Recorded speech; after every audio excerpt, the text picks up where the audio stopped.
Așa că, dacă nu vă e chiar atât de fric, vreau să văd din spatele domnului aici în față. De la stânga, la dreapta, București, absolut toate brațele sus!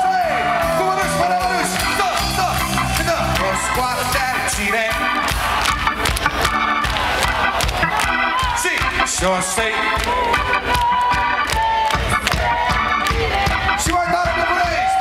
Doar așa!